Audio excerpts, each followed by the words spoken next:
Bienvenidos, no olviden suscribirse a este canal. En él podrán encontrar listas de reproducción de programación para niños, animación digital, efectos visuales, videojuegos en 2D, videojuegos en 3D, control de procesos industriales, control de escenarios, control de animatronics, pensamiento lógico, programación para Arduino, programación en Visual C#, álgebra superior, álgebra lineal, pero como para niños, facilísima, seguridad en redes, sistemas operativos, metodología de la investigación, configuración de computadoras y mucho más. Bienvenidos. Historia de los sistemas operativos, software fundamental para los equipos de cómputo. Buenos días, tardes, noches o madrugadas, dependiendo del lugar del planeta donde se encuentren. Con este video continuamos con la lista de reproducción para el estudio de los sistemas operativos, lista que será utilizada para los cursos de sistemas operativos para ingenierías. Esta lista me permitirá continuar con los videotutoriales para el desarrollo de habilidades para la administración de los sistemas de cómputo. De la misma manera les comento que me están pidiendo por el crecimiento del canal, el incremento del número de suscriptores y tiempo de reproducción, quieren un video especial. Así que, atendiendo esa solicitud, voy a grabar un video especial y lo publicaré en cuanto lleguemos a las 3000 horas de reproducción. Por lo que les solicito me manden comentarios diciéndome sobre qué les gustaría el video especial. Estén al pendiente y participen. Las propuestas que me han hecho para desarrollar ese video son: 1. Un video en el que yo cante una canción. 2. Un video en el que yo explique cómo se construye un avión con motor de liga. 3. Un video que inicie una lista de reproducción sobre guionismo. 4. Un video en el que presente una poesía escrita por mí. También me acaban de hacer la propuesta de que desarrolle un juego de Minecraft con los suscriptores del canal. La verdad, les soy sincero, yo casi nunca juego en las computadoras. Tendría que ponerme a preparar sobre ese videojuego para poderlos acompañar en un videojuego en línea con ustedes, pero sí creo que me provocaría problema porque normalmente no acostumbro jugar videojuegos, no tengo tanto tiempo para hacer esto, pero bueno, veremos a ver qué otros comentarios me siguen pidiendo al respecto, y bueno, vamos a tomar la mejor decisión para que todos realmente les sea atractivo el hecho que publiquemos ese video especial. Participen diciéndome en sus comentarios qué video especial les gustaría que desarrolle. Vamos en 1500 horas de reproducción. Me he dado cuenta de que sí me han mandado varios comentarios, pero el tiempo de reproducción de los videos que han estado registrando es muy bajo. Les pido de favor que si van a realmente apoyarnos con el número de horas de reproducción, pues sí requieren la reproducción de los videos de manera completa o por lo menos en un alto porcentaje del mismo. En cuanto lleguemos a las 3000 horas de reproducción, publicaremos el video especial que tenga más comentarios y agradezco su apoyo. Bueno, comencemos y espero les sea de mucha utilidad. Buenas tardes, jóvenes. El día de hoy vamos a platicar sobre lo que es la historia de los sistemas operativos. Vamos a tratar de aclarar cómo ha sido el desarrollo de todo este esquema y por qué es que se maneja y por qué tantos misterios y secretos con respecto a los sistemas operativos. Aclaremos antes de empezar que los sistemas operativos es un software que ha venido desarrollándose históricamente como si fuera un secreto de estado. De hecho, normalmente los sistemas operativos son el software de control del hardware y software que los usuarios son los que intervienen directamente con él, los que participan y trabajan directamente con él, y que sin embargo tiene la característica de que el usuario a veces ni siquiera se entera de que está trabajando con un sistema operativo. Ustedes, como ingenieros en computación, tienen la obligación de administrar esos sistemas operativos en cualquier sistema de cómputo que vayan a trabajar, ¿ok? Entonces, por eso es importante que tengamos claro qué significa lo que es el sistema operativo y cómo ha venido evolucionando a lo largo de la historia. Muy bien, una breve historia rapidísima de sistemas operativos que obviamente lo vamos a ir desglosando poco a poco durante esta presentación. Los sistemas operativos como tal arrancan desde 1940 y obviamente van hasta la fecha. Sin embargo, en 1940 podemos hablar de que los sistemas operativos se crean para controlar las computadoras que fueron desarrolladas a partir de bulbos de vacío. Los bulbos de vacío, los llamados bulbos o tubos de vacío, son precisamente el primer componente electrónico que da origen a las computadoras. Fueron empezados a desarrollar por ahí desde la Primera Guerra Mundial, pero en realidad tuvieron su auge en la Segunda Guerra Mundial.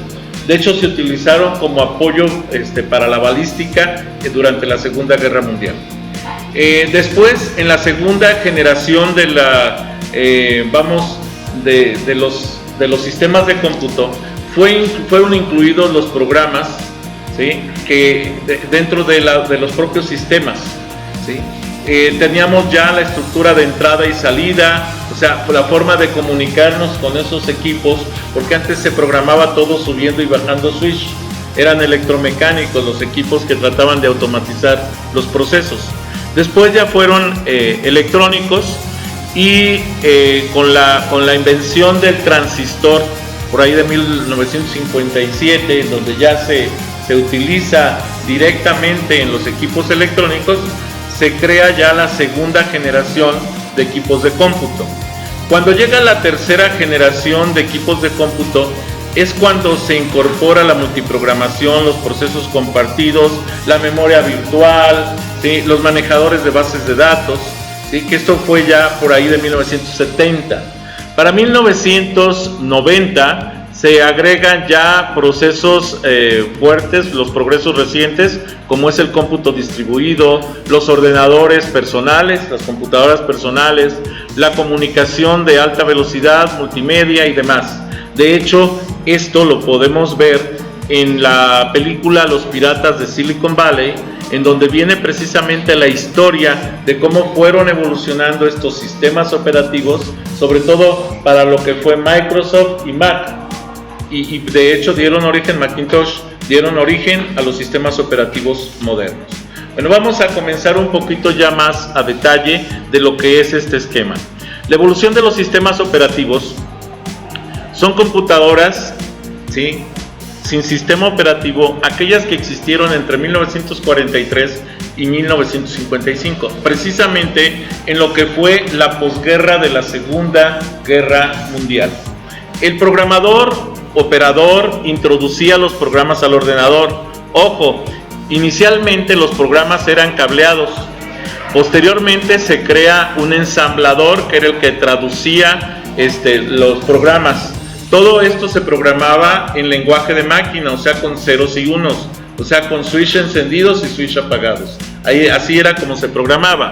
No se aprovechaba adecuadamente la computadora porque se tardaba muchísimo tiempo en programar un proceso para que se ejecutara 1, 2, 10, 1000 veces, y después había que cambiar todo el cableado, todos los switches para volverlo a cambiar, ¿ok?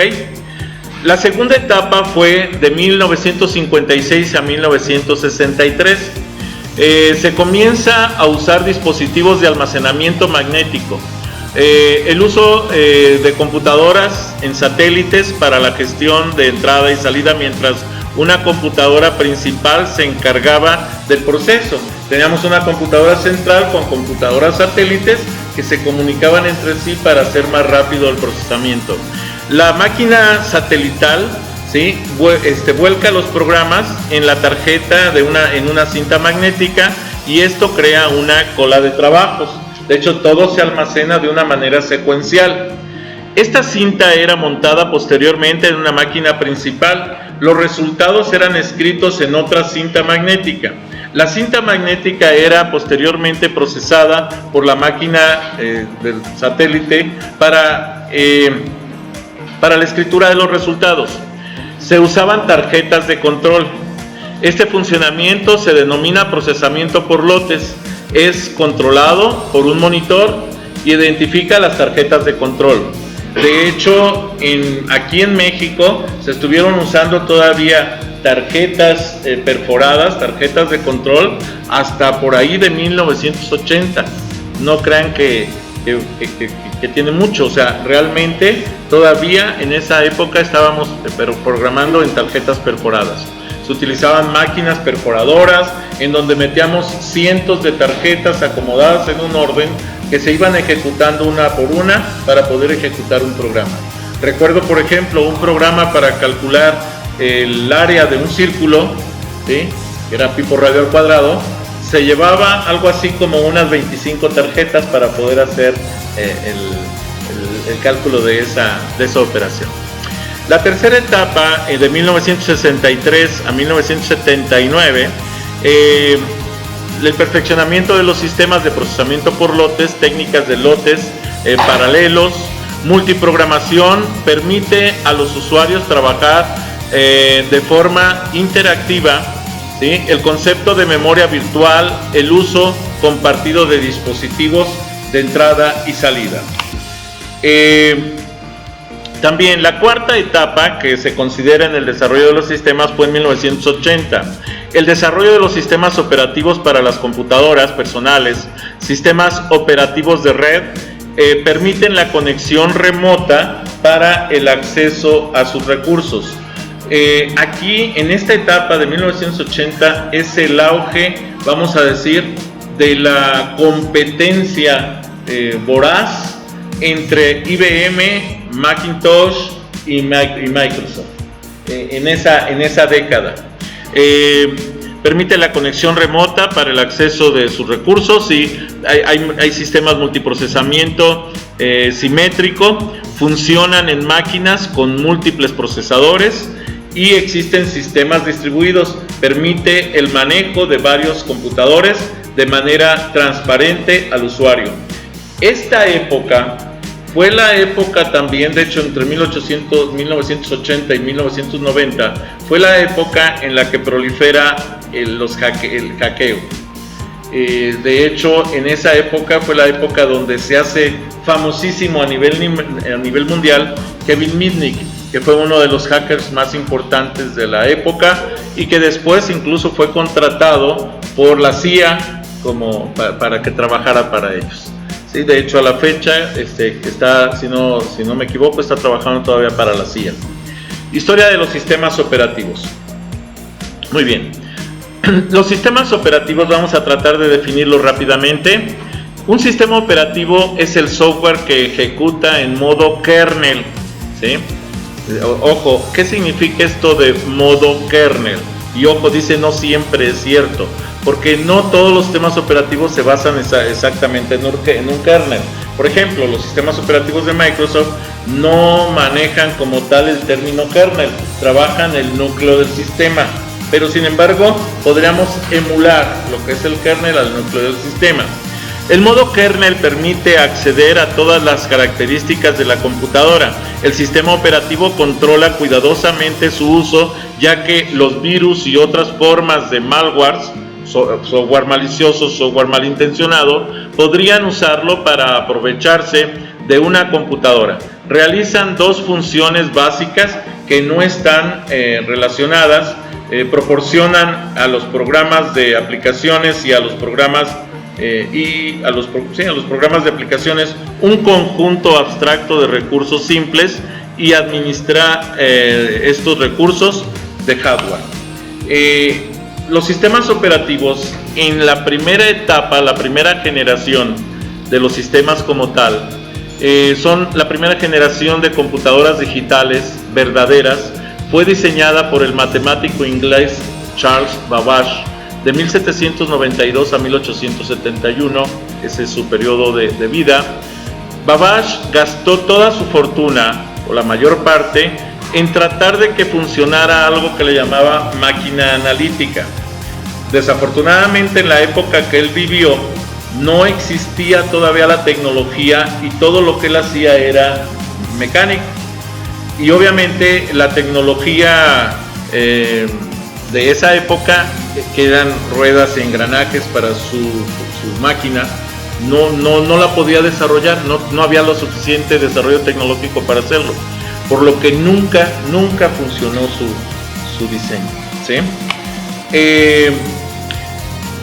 La máquina analítica, obviamente, en ese tiempo no tenía un sistema operativo como tal. De hecho, ni siquiera se entendía o se conocía el concepto de sistema operativo. Era capaz de retener en su memoria, de acuerdo a los cálculos que había hecho Babbage, en 1000 números de 50 dígitos cada uno. Imagínense el tamaño de la máquina que diseñó para poder, por medio de ruedas dentadas, almacenar toda esta información. Y disponía de una unidad aritmética capaz de realizar las operaciones aritméticas comunes. Además de perforar tarjetas, la máquina analítica estaba dotada de una impresora y una campana que anunciaba que el artefacto había terminado algún trabajo. Les digo, en realidad nunca pudo hacerla funcionar. Este es Charles Babbage, ¿sí? Pero nunca pudo hacerla funcionar porque no había la tecnología apropiada para todo este esquema, ¿ok? Babbage se dio cuenta de que un sistema sí requería algo que lo hiciera funcionar. De hecho, Babbage se dio cuenta de que necesitaba un software para su máquina analítica, por lo que contrató a una joven llamada Ada Lovelace. Esta mujer, que, ojo, en aquel tiempo la mujer metida en el área de cómputo era así como que impensado, y la contrató Babbage para que ella desarrollara un software de control. En aquel tiempo ni siquiera se le podía llamar software, o sea, no era un programa de control, un esquema de control, un algoritmo de control. Era hija del afamado poeta británico Lord Byron, ¿sí? Siendo la primera programadora del mundo, ¿sí? Ada Lovelace. Eso le dio la oportunidad de que después, en 1979, Jan Ishbia, y ahí les pido una disculpa por las pronunciaciones, pero la verdad es que ni siquiera sé cómo se pronuncian algunos nombres, sin embargo, están ahí. Le dio el nombre de un lenguaje de programación, precisamente Ada, el lenguaje de programación Ada, en honor a Ada Lovelace. Ada es un lenguaje de programación orientado a objetos y fuertemente tipado de forma estática. Es un lenguaje multipropósito, ¿sí? Orientado a objetos y concurrente, pudiendo llegar desde la facilidad del Pascal hasta la flexibilidad del C++. El nombre del lenguaje de programación Ada fue escogido como homenaje a Ada Lovelace, quien fue la primera programadora del mundo. Esto fue en 1979, o sea, vamos a decir casi 200 años después, ¿ok? Bueno, primera generación de los sistemas operativos. Los cambios sufridos por los sistemas operativos a través del tiempo han recibido el nombre de generaciones que corresponden a décadas. Desde 1940 las computadoras electrónicas digitales más nuevas no tenían un sistema operativo porque no tenían tanta necesidad de desarrollarlos, ya que los programas utilizados manejaban un bit a la vez, o sea, un 0 o un 1, un switch de encendido o apagado, en columnas de switch mecánicos. Los programas de lenguaje máquina manejaban tarjetas perforadas. el lenguaje ensamblador fue desarrollado para agilizar el proceso de programación, para no tener que estar encendiendo y apagando switch. Podían ser utilizados, podían ser programados para la estructura de vamos a decir de lo que sería el encendido y apagado de switch para las diferentes rutinas. Los usuarios tenían completo acceso al lenguaje de máquina. Todas las instrucciones eran codificadas a mano. Los laboratorios de investigación de la General Motors implementaron el primer sistema operativo en 1950, vamos a decir, que estos sistemas corrían una tarea a la vez y esto, vamos a decir, llevó a cabo la transacción entre las tareas para obtener la máxima utilización del sistema de la computadora. Fueron diseñados para hacer más fluida la transacción entre trabajos. Esta primera generación, la arquitectura, ¿sí? ¿Y qué podemos entender por arquitectura? Ojo, la arquitectura de cómputo era el conjunto de instrucciones, la organización de memoria, la entrada y salida, o sea que pueden ser teclados, que pueden ser ratón, etcétera. Obviamente en ese tiempo todavía no había ratón, eran teclados únicamente, y estructuras de bus. ¿Qué son los buses? Son los canales de comunicación por donde fluía la información, o sea, los cables que conectaban unos componentes con otros, eran los buses de comunicación. La mayoría de las computadoras a nivel de lenguaje de máquina, ¿sí?, son primitivas y complejas de programar, en especial para la entrada y la salida de datos. O sea, siempre uno de los problemas más fuertes en programación es la entrada y la salida de datos. Los procesos son muy simples. Si ustedes tienen un algoritmo matemático que resuelve un problema, ese proceso lo pueden programar facilísimo. ¿Cuál es el problema? ¿Cómo voy a meter los datos y cómo voy a sacar los datos? Ese es el problema fuerte que tenemos en la programación, y desde que se creó el cómputo, ese era el problema fuerte. Para hacer este punto más concreto, se considera la forma en que se lleva a cabo la entrada y salida de discos flexibles mediante los dispositivos controladores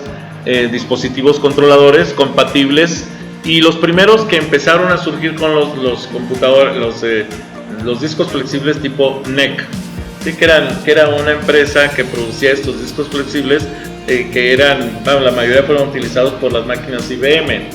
De hecho, se llegaron a utilizar en todas las marcas de computadoras, pero las primeras fueron las que lo introdujeron fueron las IBM. Es decir, como aquí lo dice, en la mayoría de las computadoras personales, ¿sí?, que se basaban en la tecnología de procesamiento Intel. De hecho, desde hace muchísimos años, las tecnologías de procesamiento se han dividido en varios esquemas. El primero es Intel. También teníamos el AMD, pero eso es reciente. Ojo, antes de eso estaban los procesadores de IBM, por ejemplo, que no dependían directamente de Intel. También teníamos los procesadores Motorola, que eran otro tipo de procesadores que dieron origen a las Mac. Los procesadores Motorola, no era la misma tecnología. Ahí surgen varias estructuras de procesamiento, donde vienen los procesamientos complejos y los procesamientos simples, en donde, por ejemplo, Intel se inclina por el desarrollo de procesadores de procesamiento complejo para instrucciones complejas, mientras que AMD, IBM, etc., se inclinaban hacia procesamiento simple. Y así nacen las tecnologías CISC y la tecnología RISC, que son los Reduced Instruction Set Computer, que son procesamientos simples, y la Complex Instruction Set Computer, que son procesamientos complejos. Las computadoras modernas constan de procesadores, memorias, temporizadores, discos, ratones, interfaces de red, impresoras y una amplia variedad de otros dispositivos. Cabe aclarar que se incorporan programas a las máquinas. Observen, aquí tenemos un ejemplo de una computadora basada en bulbos.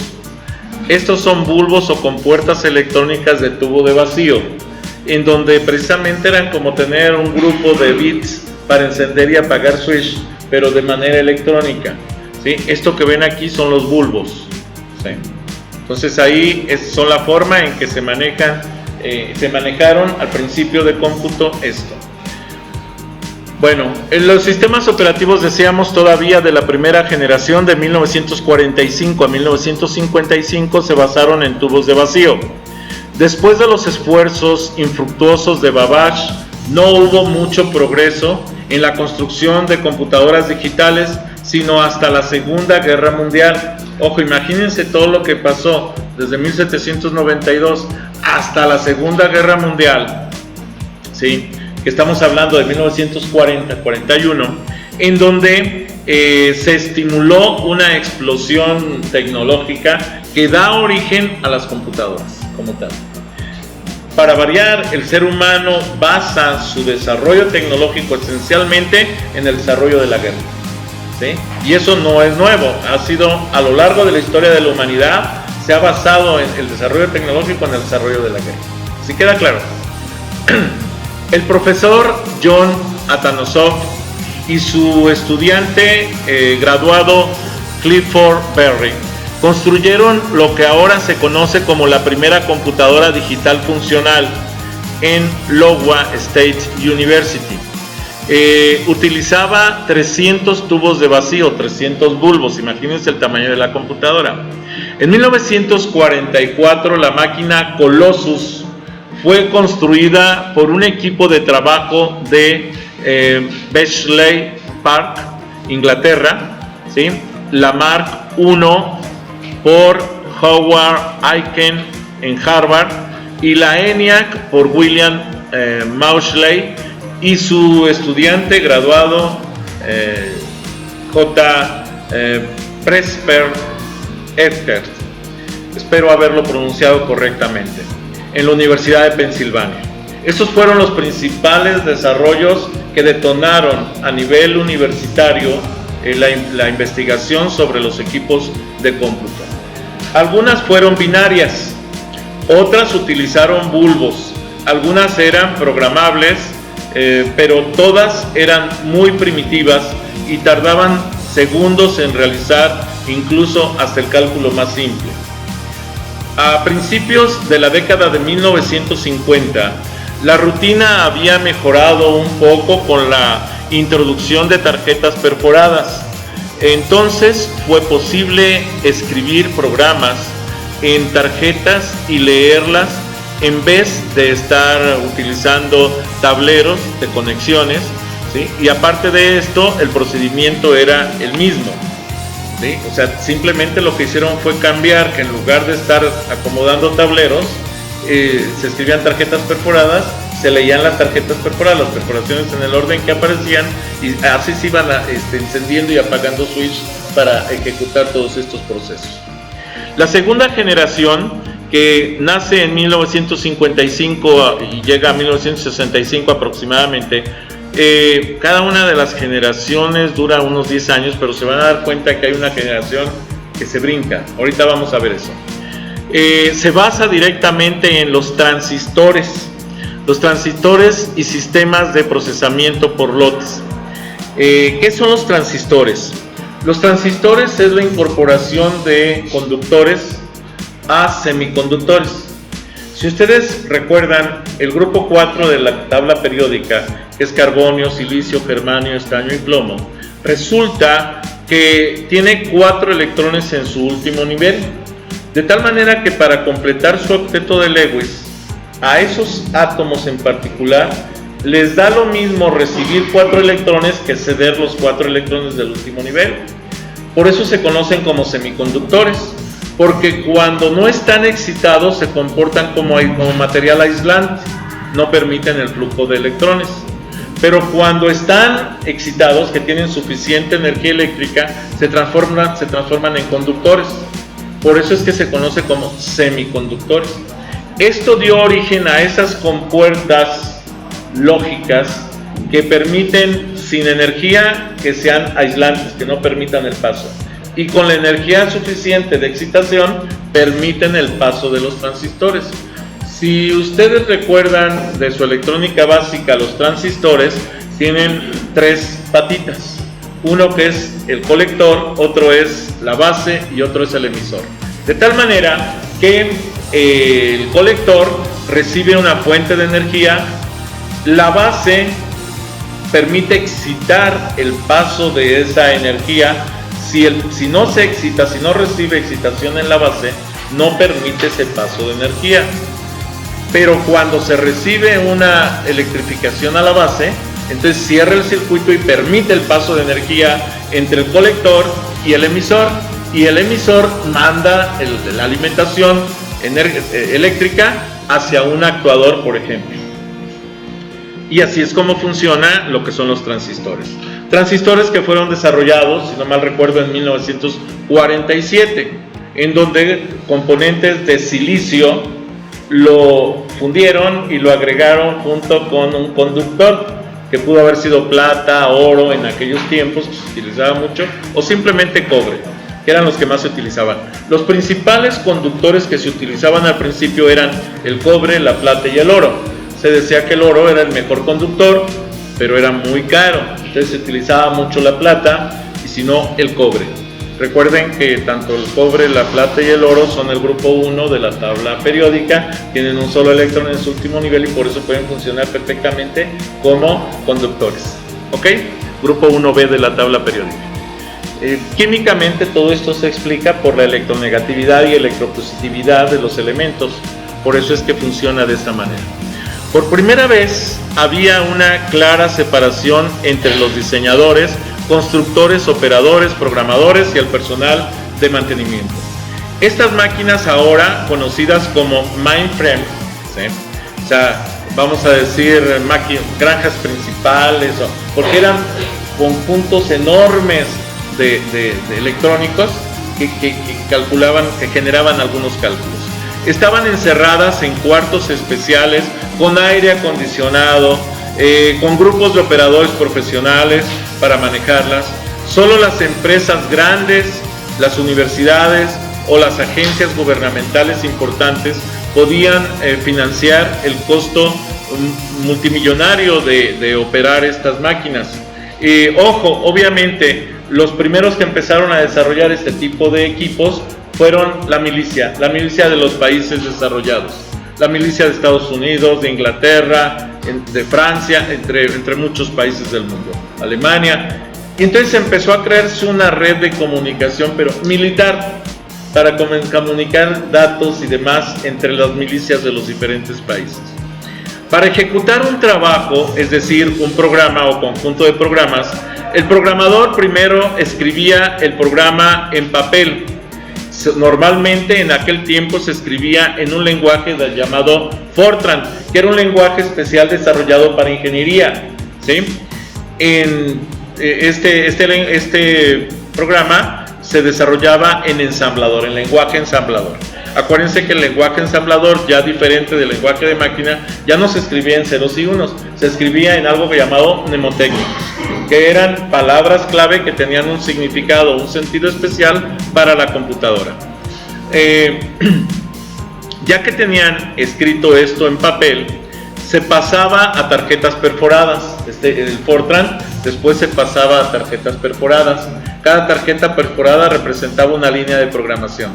Normalmente esas líneas de programación tenían, si no mal recuerdo, hasta unos 50 caracteres. No podías excederte porque no cabían, tenías que meter varias tarjetas. Luego llevaba el conjunto de tarjetas al cuarto de entrada de datos y lo entregaba a uno de los operadores. Bien, dado el alto costo del equipo, no era sorprendente que las personas buscaran rápidamente formas de reducir el tiempo desperdiciado. La solución que se adoptó en forma general fue el sistema de procesamiento por lotes. Tú llegabas con tu bloque de tarjetas, lo ponías y atrás de tu bloque ponían otro y otro, y entonces eso hacía que que cada lote tuviera que tener tarjetas de identificación de inicio y tarjetas de identificación del fin de bloque, para que el equipo de cómputo identificara dónde arrancaba un bloque y dónde terminaba el bloque, y ejecutara los procesos correspondientes a ese bloque. Aquí tenemos algunos ejemplos. Por ejemplo, el lector de tarjeta, la unidad de cinta, se pasaba la información, se ejecutaba y te entregaban a ti el conjunto de tarjetas y una hoja impresa diciéndote cuál era el resultado de tu procesamiento. Y aquí, por ejemplo, tenemos cinta de entrada, cinta del sistema y la cinta de salida. Vean que cada una de estas unidades de cinta magnética eran utilizadas, una para meter datos, otra para procesar datos y otra para sacar datos. Y bueno, aquí teníamos ya un sistema más desarrollado, con las cintas magnéticas que metían la información, la procesaban y demás, y la impresora que imprimía los resultados. De hecho, esto lo trabajaron incluso con una máquina cíclope en la UNAM hasta por ahí de 1985, vamos a decir, estuvo trabajando. Estos eran los centros de cómputo. Si ustedes recuerdan, en algunas películas antiguas se ven este tipo de centros de cómputo, o algunas series de televisión incluso antiguas trabajaban en este tipo de centros de cómputo. Bien, después fueron reduciendo el tamaño de los equipos de cómputo. Las computadoras grandes de la segunda generación se utilizaron principalmente para cálculos científicos y de ingeniería, tales como resolver ecuaciones diferenciales, parciales, que surgen a menudo en la física y la ingeniería.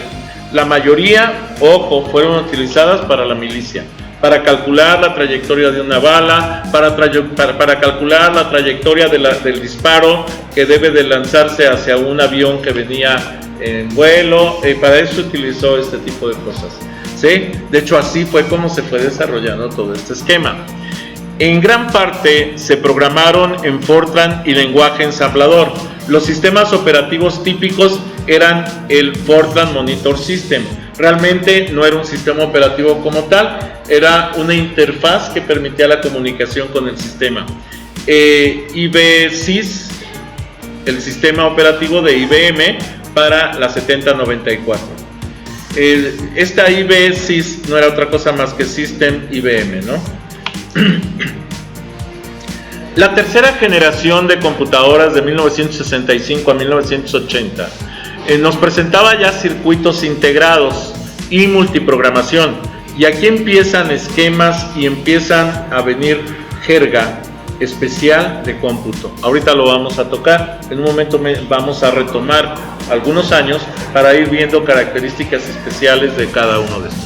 En la década de 1960, la mayoría de los fabricantes de computadoras tenían dos líneas de productos distintas e incompatibles. Por una parte, estaban las computadoras científicas a gran escala orientadas a palabras como 7094, que utilizaban para cálculos numéricos en ciencias e ingeniería. Estaban las computadoras comerciales orientadas a caracteres como la 1401, que utilizaban ampliamente para ordenar cintas e imprimir datos en bancos y las compañías de seguros. De hecho, en este tipo de estructuras se crea una estructura llamada teletipo, que era una cinta muy delgada de papel en donde se perforaban, se iban marcando los resultados, incluso por ejemplo de las bolsas de valores. Desarrollar y dar mantenimiento a dos líneas de productos completamente distintos era una propuesta costosa para los fabricantes. IBM presentó el computador a 7094, la computadora 7094, que era un sistema, vamos a decir, un sistema de IBM, por ejemplo, en 1401, desde la izquierda, todo esto, y el lector de perforador 1402, que era lo que teníamos por acá, y en 1401 la impresora 1403, aquí tenemos. Entonces tenemos 1401, 1402, 1403, y esto era una computadora, ¿sí? IBM intentó resolver ambos problemas, tanto los problemas de ubicación de cintas y demás, como los problemas matemáticos, científicos que tenía que resolver, de un solo golpe con la introducción de la línea de computadora System 360. La 360 era una serie de máquinas compatibles con el software que variaban desde un tamaño similar a la 1401 hasta algunos que eran más potentes que la propia 7094, que era para ingeniería. Fue el primer ordenador en usar microprogramación y creó el concepto de arquitectura de familia. La familia del 360 consistió en 6 ordenadores que podían hacer uso del mismo software y los mismos periféricos. El IBM 360 es uno de los primeros ordenadores comerciales que usó circuitos integrados y podía realizar tanto análisis numérico como administración o procesamiento de archivos.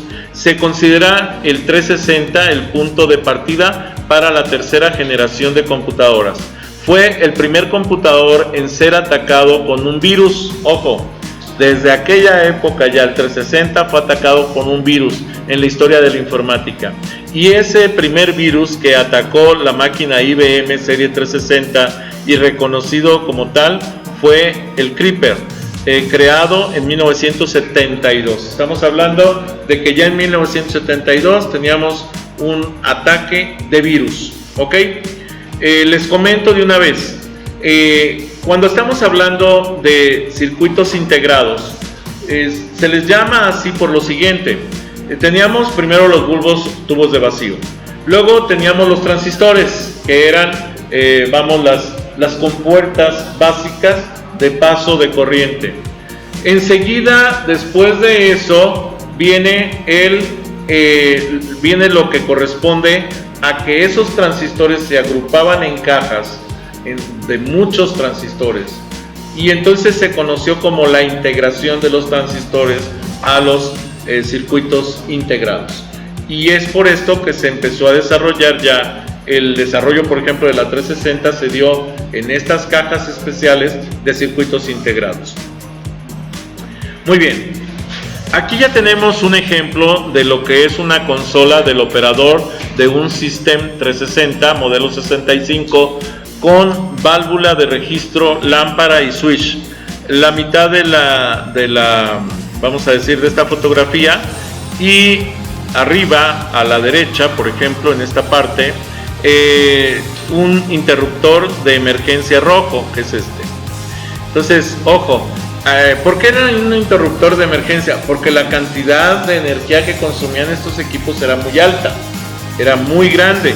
Si no tenían vamos a decir, un switch que permitiera cortar el suministro de energía eléctrica, se podían quemar fácilmente todos los transistores porque consumía una cantidad de energía muy grande. IBM intentó resolver ambos problemas, decíamos, de un solo golpe, introduciendo a la línea de computadoras el System 360. La 360 era una serie de máquinas compatibles, decíamos, con la 1401, que podía alcanzar la potencia de la 7094.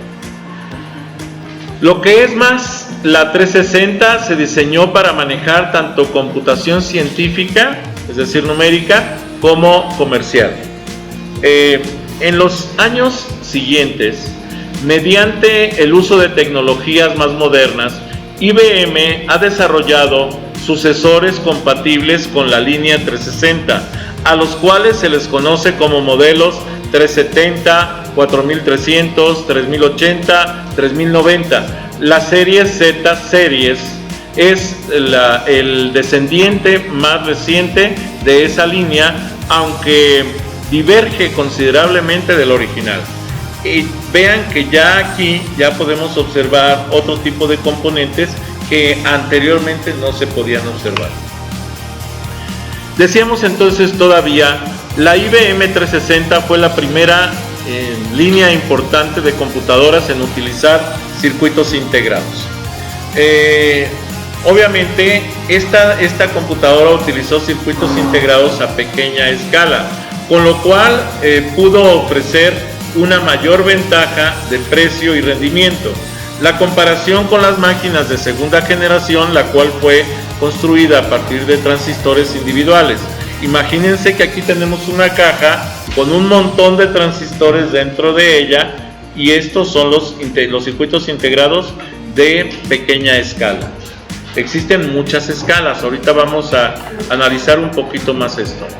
La mayor fortaleza de la idea de una sola familia fue al mismo tiempo su mayor debilidad. La intención era que todo el software, incluyendo al sistema operativo 360, funcionara en todos los modelos y debía ejecutarse en los sistemas pequeños, que por lo general solo reemplazaban los sistemas grandes.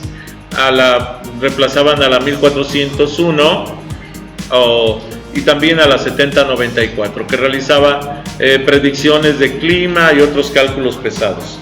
En ese tiempo esos eran los cálculos pesados. Ahorita pues eso es algo muy simple, muy sencillo.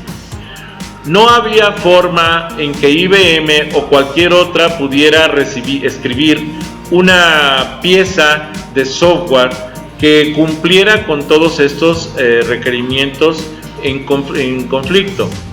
El resultado fue un enorme y extraordinariamente complejo sistema operativo, tal vez de 2 o 3 órdenes de magnitud más grande que el FMS. Ahorita vamos a platicar un poquito de estos sistemas operativos.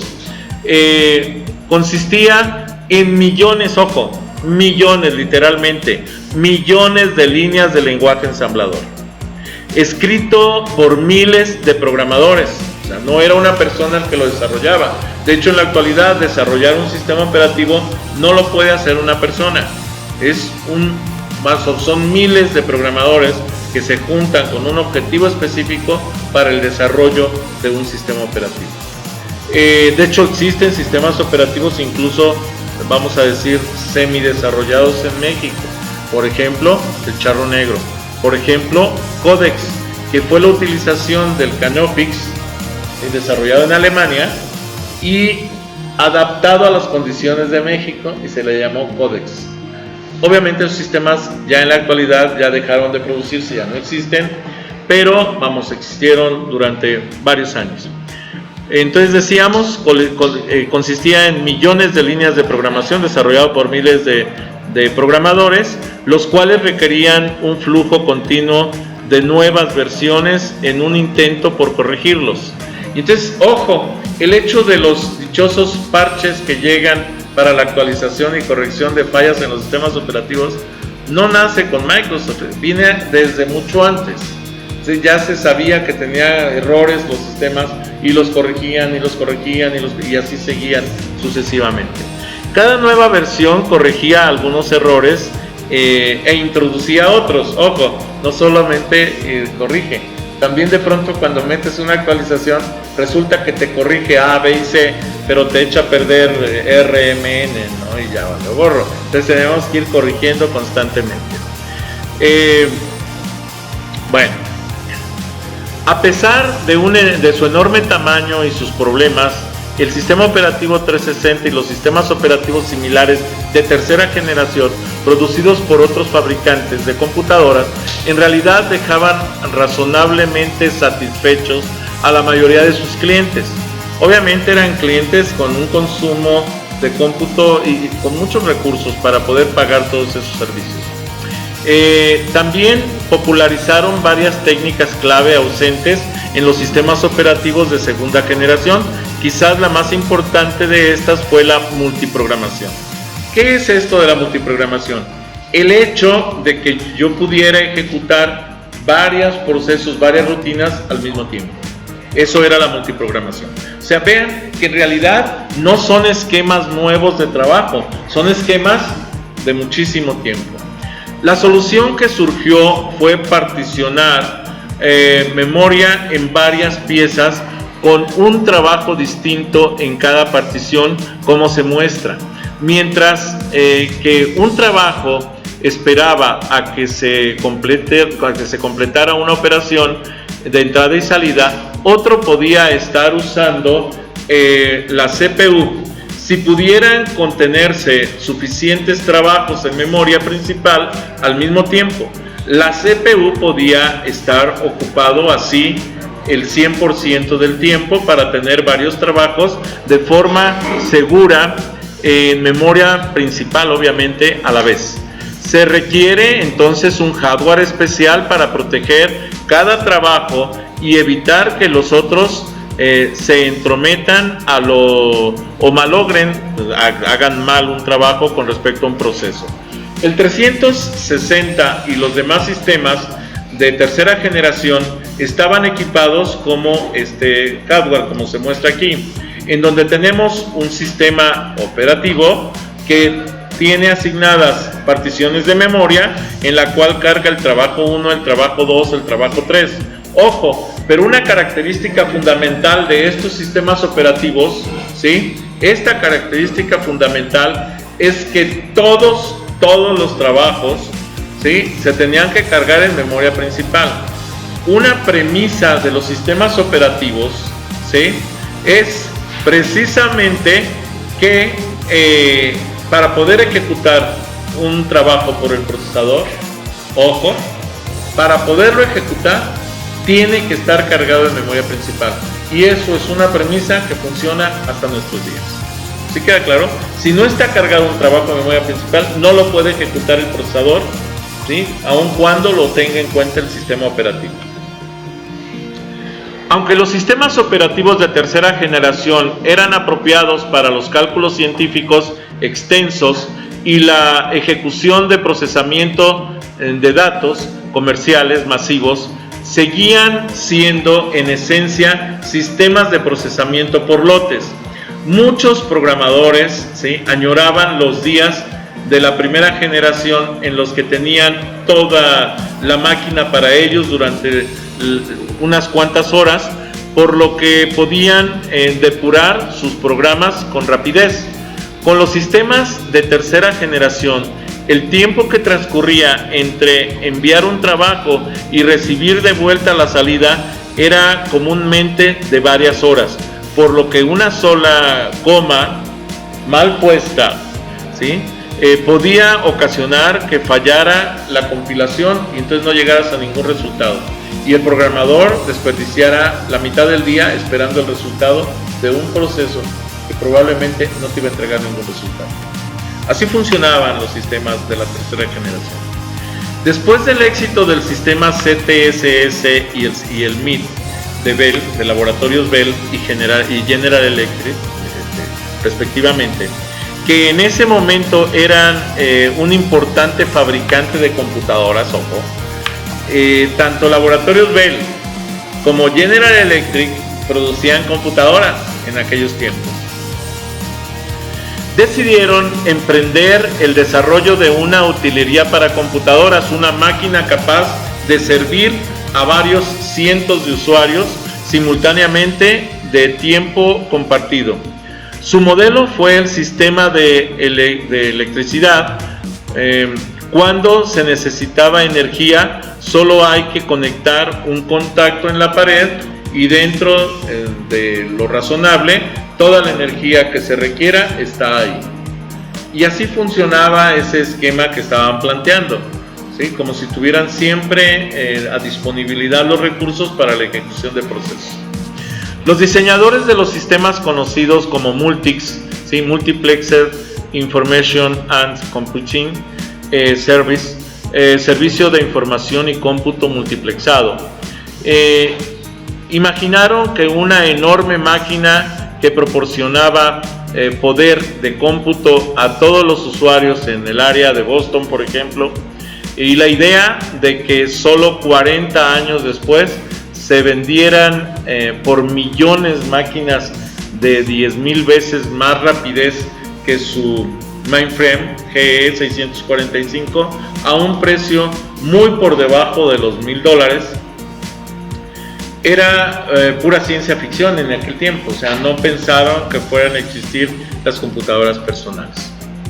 Muy bien, bueno, Entonces decidieron emprender precisamente el desarrollo de esa utilería que acabo de mencionar.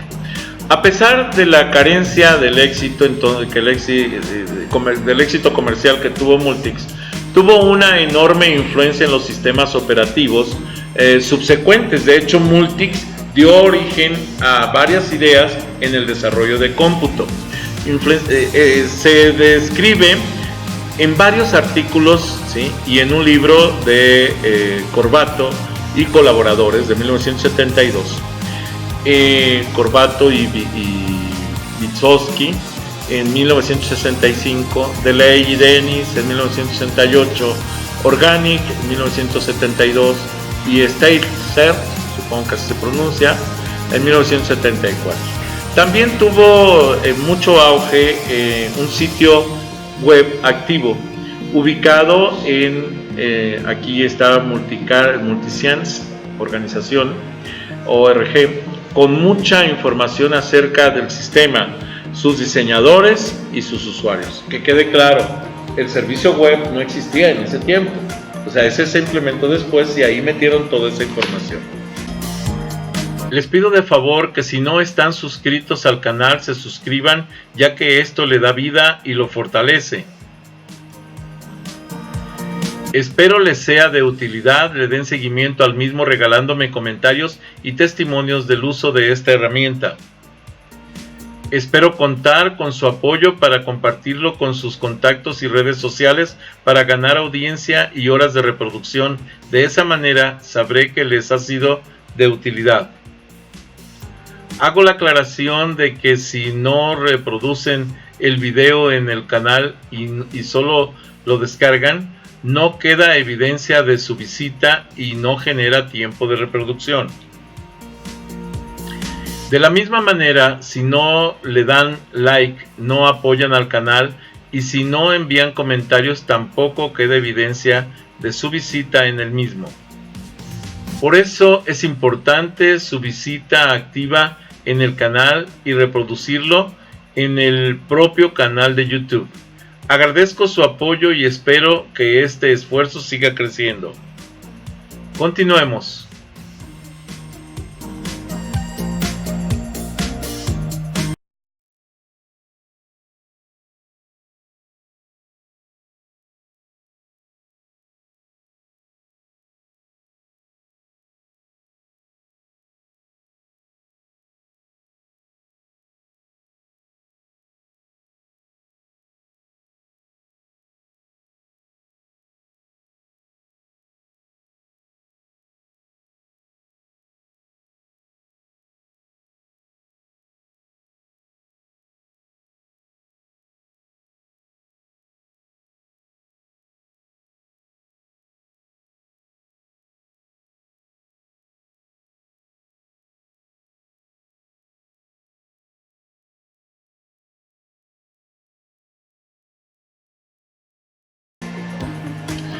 La cuarta generación, que fue de 1980, vamos a decir, a la actualidad, pero no, de 1980 al año 2000, la cuarta generación.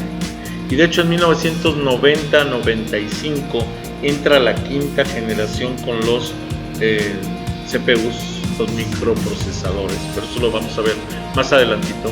En esta generación se usaron los microprocesadores en la fabricación de las computadoras personales. Se produjeron las computadoras personales PC. Los sistemas operativos cuentan con más interacción con los usuarios, utilizando iconos, menús, gráficos. Entonces se crea el sistema operativo y el escritorio gráfico.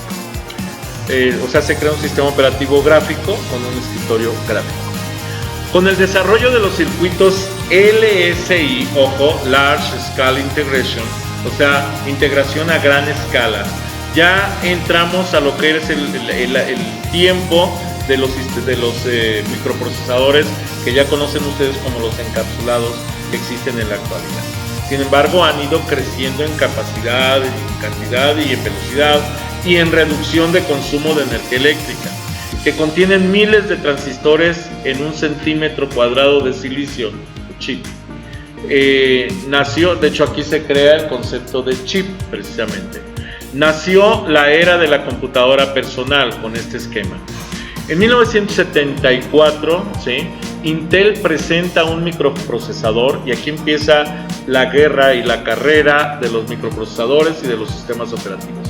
En 1974, decíamos, Intel presentó un microprocesador llamado 8088. Es este procesador que ven aquí. Este es el 8088. Es el primer CPU de 8 bits. Su velocidad de trabajo eran 8 bits, era su capacidad de trabajo para las microoperaciones internas.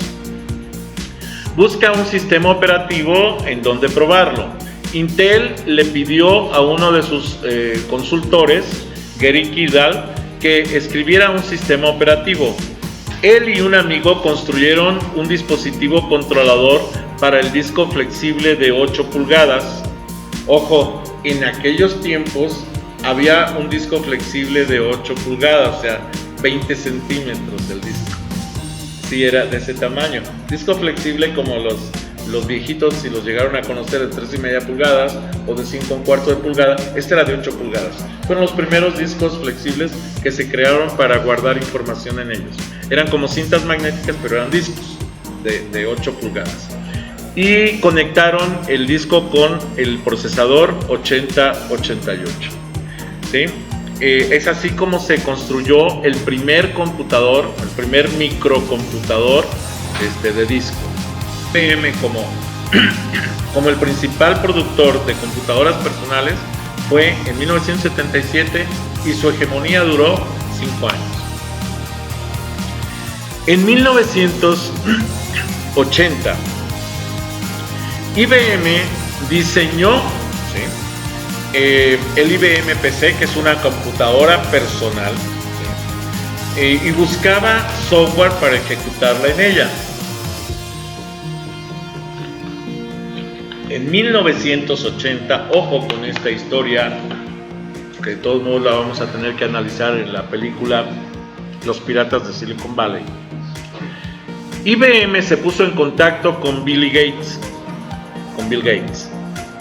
para obtener licencia de uso del intérprete BASIC, que era un lenguaje de programación para desarrollo de programas, para ejecución de programas. Para preguntarle de un sistema operativo para ejecutar en la PC. Después de tratar de reunirse con los líderes en cuanto a los sistemas operativos, Digital Research, Kildall, se rehusó a reunirse con ellos. Ivo regresó con Bill Gates, para ver si podía proveerles con un sistema operativo. En 1981, ojo, surge el Q2, un sistema operativo hecho por Seattle Computer Products. Estaba basado en el procesador 8086, ya no era el 8080, sino era el 8086. Era un sistema de 16 bits, ya no era de 8 bits, ya era un sistema de 16 bits, a base de comandos desarrollado en CPM, o sea, respetaba los comandos que habían sido utilizados en el primer sistema operativo de IBM. Luego fue comercializado bajo el nombre de 86.2, ¿sí?, sistema operativo de disco 86. Microsoft compró una licencia no exclusiva para el 86.2 a Seattle Computer Products para producir un sistema operativo que cumpliera las funciones de IBM PC, que en ese entonces seguía utilizando CPM como sistema operativo, surgiendo así el MS2. Ojo, Bill Gates, no directamente,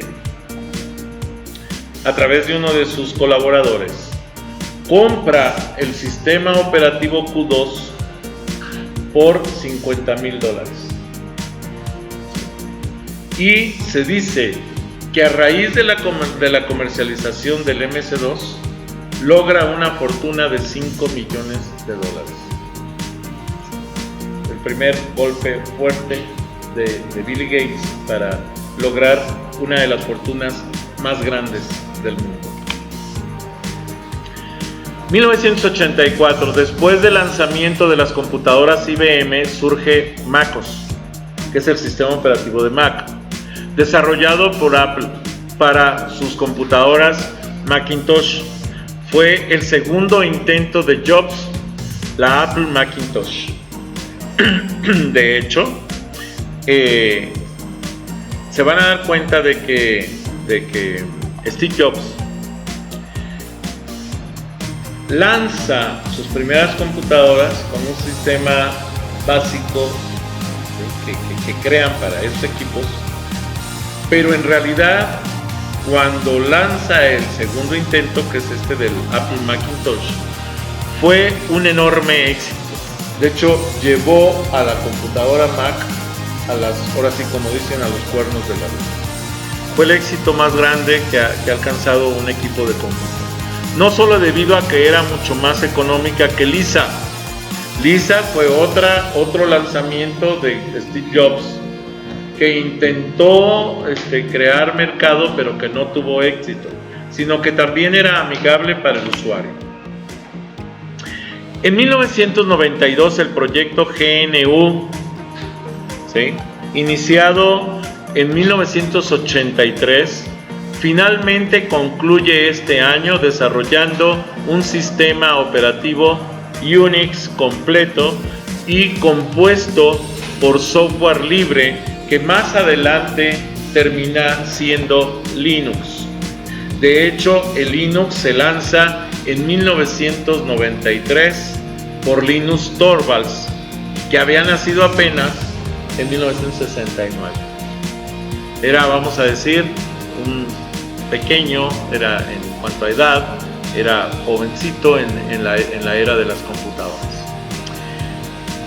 Muy bien.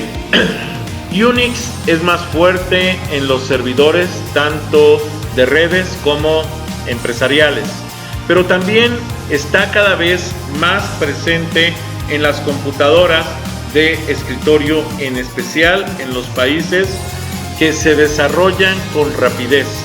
Por ejemplo, la India y China. Los principales países que utilizan Linux son precisamente en el mundo la India y China. Otro país que también le da mucho auge a Linux es Chile, en América. En 1993, Microsoft lanza el Windows NT, que es una familia de un sistema operativo producido por Microsoft, de la cual la primera versión fue publicada en julio de 1993, que es compatible con Windows 95 en cierto nivel, pero fue completamente diseñado en su, vamos a decir, en su interior. O sea, es un cambio total a los esquemas de sistema operativo de Microsoft. Ya no era un sistema operativo específico de línea de comando. Es un sistema operativo completo, ya no a 16 bits, sino ya a 32 bits. El diseñador del jefe, el diseñador en jefe de Windows NT fue David Cutler, quien fue el que lanzó realmente las modificaciones para subirlo de 16 a 32 bits. Quien también fue uno de los diseñadores del sistema operativo BMS y VAX, por lo que hay algunas ideas de BMS presentes en el Windows NT. Este Windows fue el primer Windows de red que fue lanzado por Microsoft, el Windows NT. De 1985 a 1995, para que tengamos una idea, Windows fue solo un entorno gráfico encima del MS2. O sea, no era un sistema operativo gráfico como tal. El aspecto gráfico del sistema, ojo, se le ponía encima como un parche al sistema operativo de línea de comando. En 1995, el Windows 95, que incorporaba muchas características del de los sistemas operativos y utilizaba el sistema operativo MS2 subyacente solo para iniciar y ejecutar programas de MS2 antiguos. En realidad, Windows 95 fue el primero que empieza a desarrollar ya un ambiente gráfico como tal, porque el Windows 3.1 o el 3.0 o el 1.0 realmente era un ambiente total de línea de comando y solo tenía algunos aspectos gráficos reflejados como parches sobre el sistema operativo. Windows NT significa nueva tecnología, que es compatible con Windows 95 en cierto nivel, pero fue completamente rediseñado, decíamos, en su interior para poder ejecutar 32 bits. De tal manera que tenía algunos aspectos de BMS, de bugs, el Windows NT 4.0, que fue el primer Windows de red que fue lanzado por Microsoft. En 1998, Windows 98 aún contenía una gran cantidad de lenguaje ensamblador para los procesadores Intel de 16 bits. Sin embargo, ya es un sistema operativo a 32 bits. La versión 5 de Windows NT cambió su nombre a Windows 2000, ya no era Windows NT, y esto fue a principios de 1999. Windows 98, conocido como Windows Millennium, ojo, Windows Millennium fue una nueva edición del Windows 98. La verdad es que fue una edición no muy afortunada de Microsoft. En el 2001, Windows 2000, conocida como Windows XP, es cuando nace el XP, y después en el 2007 el Windows Vista, también otra versión no muy afortunada de Microsoft. Bueno, la gestión del procesador. Los procesos, ¿sí? Es un programa en ejecución, nos presenta la monoprogramación contra la multiprogramación en la gestión del procesador. La monoprogramación solo ejecuta un programa a la vez. La multiprogramación ejecuta varios programas a la vez, ¿ok? La monoprogramación tiene funciones, ¿sí? Se gestionan las particiones de entrada y salida de un solo proceso a la vez. Se atiende un único proceso. Al terminar el proceso se acepta un nuevo planificador de trabajos a largo plazo. Las características las características es que desaprovecha la memoria y el procesador, y los periféricos se utilizan muy poco, de una manera muy ineficiente. La multiprogramación, al contrario, tiende a ejecutar varios procesos en paralelo, concepto de hilo. Crea hilos que son pedazos de programa que pueden ejecutarse de manera independiente para poder ejecutar varios hilos al mismo tiempo y aumentar la velocidad de proceso. Se descompone un proceso en tareas diferentes e independientes. El concepto de estado, un proceso está preparado si puede ser ejecutado y bloqueado cuando no puede continuar.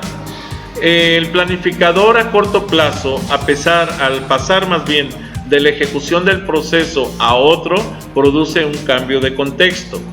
Las estructuras de control, ¿sí?, tienen tablas de procesos. La eficiencia, el rendimiento, el número de trabajos realizados en un tiempo preestablecido, es una tasa de uso del procesador.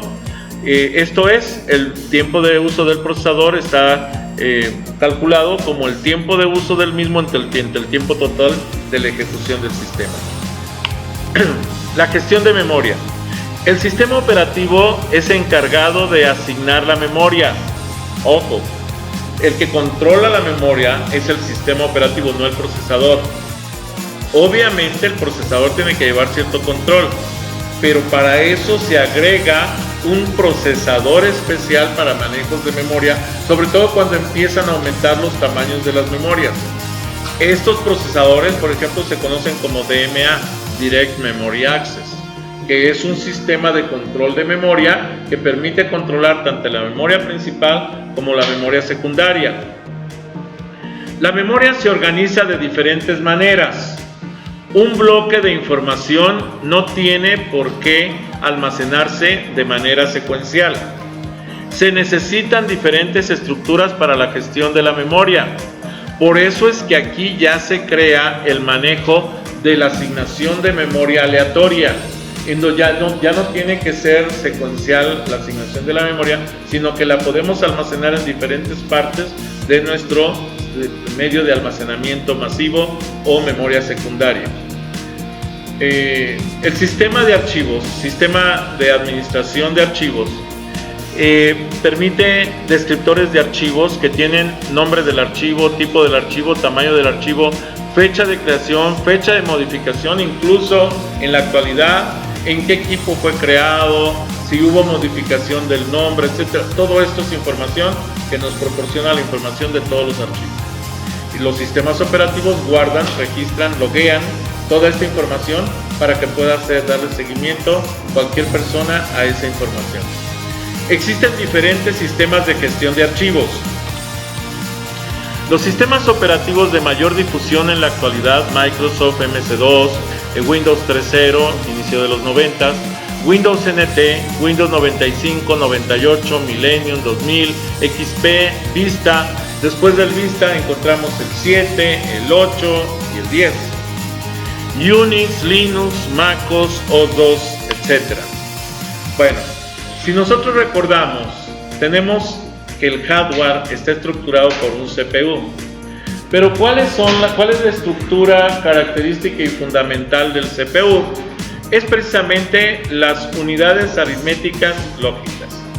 La unidad de control, el bus interno, los registros, el reloj, los periféricos que están divididos en tres tipos: periféricos de entrada, de salida y de entrada y salida. Bueno, ¿cuál es la configuración típica de un CPU y en general de un sistema de cómputo?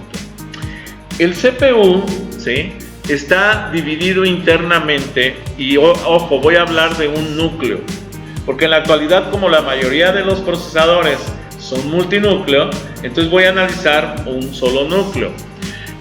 Un núcleo tiene una unidad aritmética y lógica, los registros que almacenan, aquí guarda información para la ejecución de los microoperaciones internas, el control interno, ¿sí?, y el bus de control. Este bus de control es el bus que permite la comunicación del CPU con su entorno. Si es un solo núcleo, con la tarjeta madre. Si no es un solo núcleo, con los otros núcleos del procesador multinúcleo. El procesador, a través de una interfaz de video, se comunica directamente con una pantalla de video. También el bus de control se comunica, ¿sí?, con los periféricos.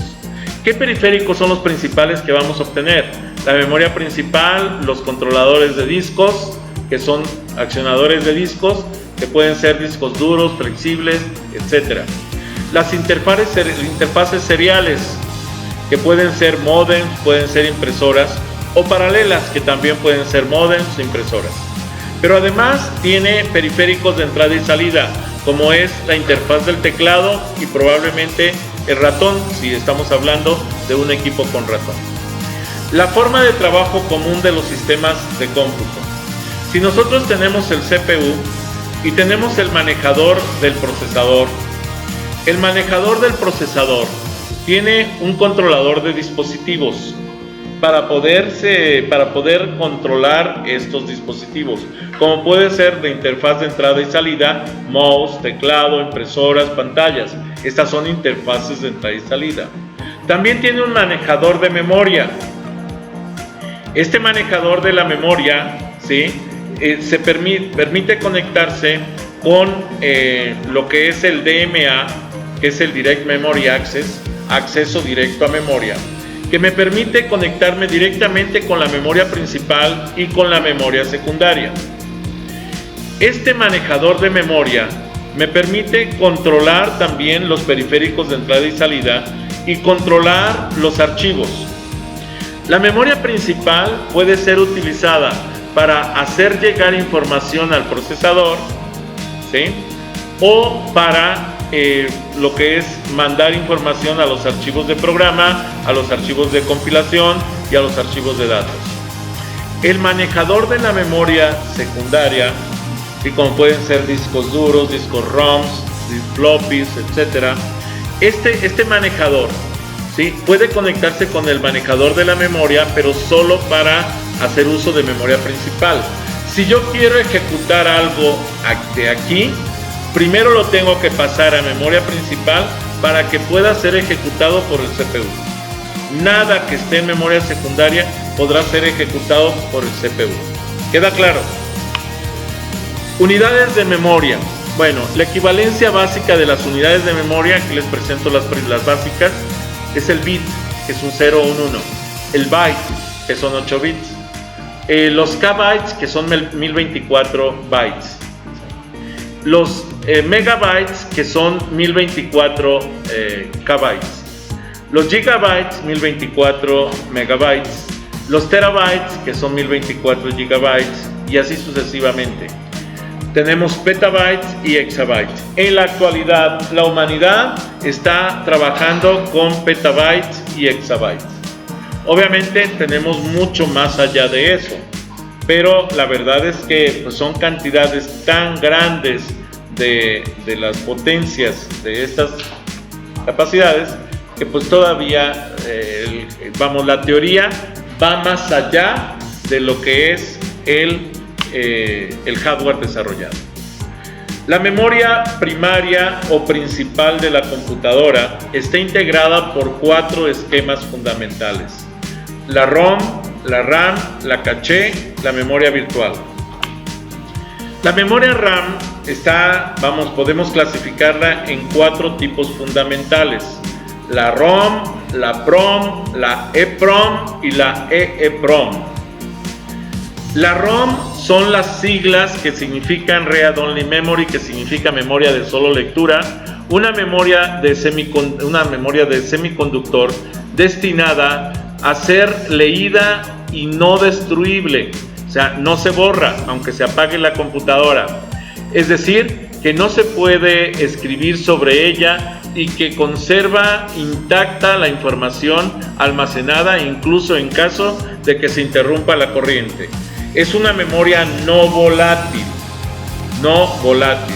La ROM suele almacenar la configuración del sistema o el programa de arranque de la computadora y se fabrica con el programa ya integrado. O sea, desde que se fabrica la memoria ya trae ese sistema. La PROM significa Programable Read Only Memory, y esto es una ROM programable.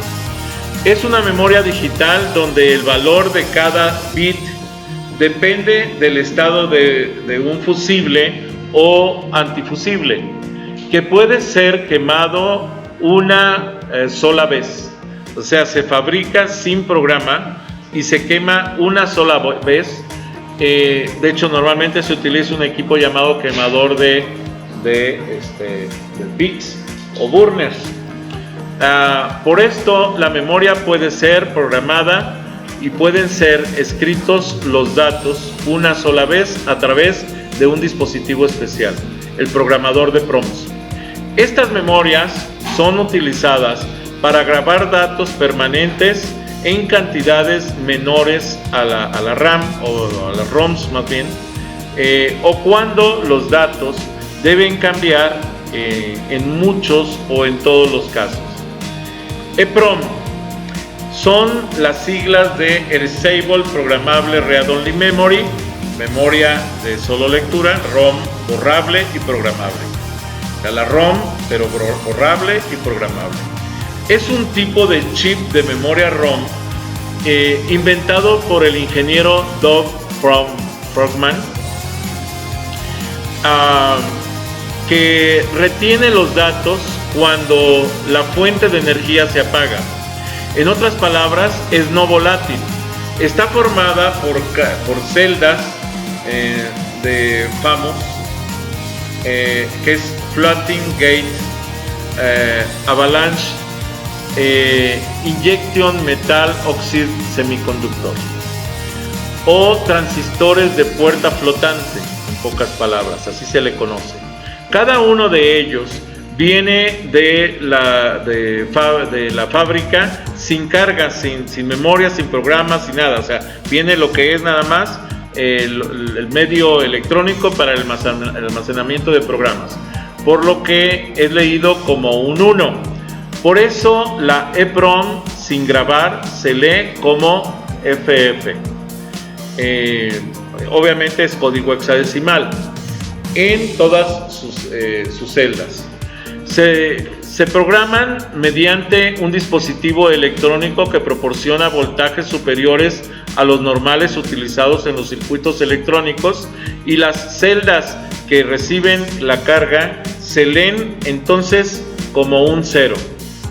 Una vez programada la EPROM, se puede borrar solamente mediante la exposición a una fuente de luz ultravioleta. Esto es debido a que los fotones de la luz excitan a los electrones de las celdas, provocando que se descarguen los EPROMs. Se reconoce fácilmente por una ventana transparente en la parte alta del encapsulado, a través de la cual se puede ver el chip de silicio que admite la luz ultravioleta durante el borrado. Si ustedes ven los cuadritos, los DIPs, es Dual Inline Pine, o sea, pines en línea doble, son chips larguitos que tienen patitas por los dos lados, y en la parte superior tienen una etiqueta. Si ustedes levantan la etiqueta, se ve la ventana ahí. Pero esa etiqueta, para grabarla, obviamente hay que cerrarla, hay que taparla, porque si no, se va a estar borrando con la luz que le llegue. ¿Sí queda claro? La otra memoria ROM que debemos saber que existe es la EEPROM. De hecho, es la memoria más moderna que existe. Son las siglas de Electrically Erasable Programmable Read-Only Memory. ROM, programable y borrable eléctricamente. En español, o castellano, se suele referir de hablar de la E al cuadrado PROM, que es lo mismo, EEPROM. Y en inglés, la E squared PROM, es la misma, exactamente lo mismo. Es un tipo de memoria ROM que puede ser programado, borrado y reprogramado eléctricamente, a diferencia de la EPROM, que ha de ser borrada mediante rayos ultravioleta. Aunque la EPROM puede ser leída un número ilimitado de veces, solo puede ser borrada y programada entre unas 100,000 y 1,000,000 de veces. Aquí les hago una aclaración. Esta memoria, la mayoría cree que esta memoria es la que está en sus computadoras, en sus laptops. No. La memoria que está en sus laptops sí es una EEPROM, pero del tipo flash. ¿Sí? Es la memoria flash. Es una forma evolucionada de la memoria EEPROM, que permite que múltiples posiciones de memoria sean escritas o borradas en una misma operación de programación mediante impulsos eléctricos, frente a las anteriores que solo permiten escribir o borrar una única celda cada vez. Por ello, Flash permite funcionar a velocidades muy superiores cuando los sistemas emplean lectura y escritura en diferentes puntos de esta memoria y al mismo tiempo. De hecho, las memorias más comunes en las computadoras actuales son las EEPROM de tipo flash. ¿Ok? Memoria RAM. La memoria RAM, ¿sí? Random Access Memory, es memoria de acceso aleatorio, son las memorias más comunes, ¿sí? Que podemos utilizar en estos sistemas. Ejemplo, son detalles interesantes, por ejemplo la DRAM, Dynamic Random Access Memory, la FPM, que es la Fast Patch Mode, que también se utiliza en tarjetas gráficas. Ojo, esta memoria es utilizada en aceleradores gráficos. La EDO o EDO-RAM, Extended Data Output RAM, también se utiliza en tarjetas gráficas. La SDRAM Synchronic Random DIMMs de 168 contactos o pines, la PC100 de RAM, la VEDO Burst Extended Data Output o ráfagas o bursts, la R de RAM Direct RAM Bus de RAM que fue utilizada en el Nintendo 64, la DDR SDRAM Dual Data Rate SDRAM o SDRAM 2, la SL de RAM de 400 MHz, 800 MHz con transferencias de 800 MB por segundo, la SDRAM, la M de RAM Multibank de RAM, la SG RAM o Synchronous Graphics RAM, la VRAM que es la Video RAM o RAM de video, y la WRAM que es la Windows RAM. Ok, cada una de estas tiene características específicas.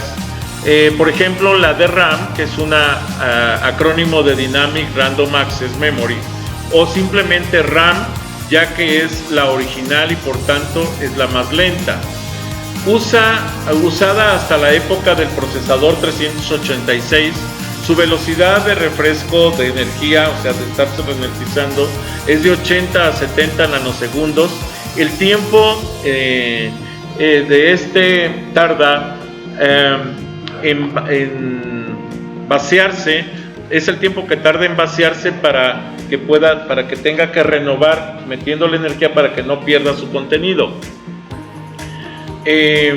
Entonces decía, ese tiempo que tarda en vaciarse para poder dar entrada a la siguiente serie de datos. Por ello, la más rápida es la de 70 nanosegundos para este tipo de memoria. Físicamente aparece en forma de DIMMs o SIMMs. DIMMs es Dual Inline Memory Module y SIM es Single Inline Memory Module, siendo estos últimos de 30 contactos. Estos son la memoria de la primera memoria utilizada de intercambio en las tarjetas madre, ¿sí?, en los sistemas de cómputo. Muy bien, la FPM o Fast Page Mod, a veces llamada de RAM, puesto que evoluciona directamente de ella y se usa desde hace ya un buen tiempo, pocas veces se diferencia. Algo más rápida, tanto por su estructura como por las páginas que utiliza, como por ser de 70 a 60 nanosegundos en lugar de 80 a 70. Es lo que se da en llamar la RAM normal o estándar, usada hasta con los primeros Pentiums. Físicamente aparece como SIMMs, Single Inline Memory Module, de 30 o 72 contactos, 72 pines. Los de 72 pines fueron utilizados por los primeros Pentium y algunos 486, que son procesadores de Intel. También existieron los Cyrix, procesadores Cyrix 486. Para acceder a este tipo de memoria se debe especificar la fila, la página y seguidamente la columna. O sea, tiene que estructurarse toda una tabla de coordenadas para poder accesar a la memoria. Esto hace que el tiempo de acceso a la misma fila, página, sea mucho más rápido que las anteriores. Era el tipo de memoria normal en los ordenadores 386, 486 y los primeros Pentium, y llegó a alcanzar velocidades de hasta 60 nanosegundos. Se presentaba en módulos SIMMs de 30 contactos, 16 bits en 386 y en 486, y de 72 contactos de 32 bits para las últimas placas de la 486 y las primeras del Pentium. Estoy hablando de aproximadamente 1993 a 1995. La memoria RAM, EDORAM, Extended Data Output RAM, evoluciona de la FPM y permite empezar a introducir nuevos datos mientras los anteriores están saliendo haciendo su output, salida, lo cual lo hace algo más rápida, un 5% más o menos. Mientras que la memoria FPM solo podía acceder a un solo byte. Una instrucción o valor de información, de cada vez la memoria EDO permite mover un bloque completo de memoria a la caché interna del procesador para un acceso rápido por parte de este.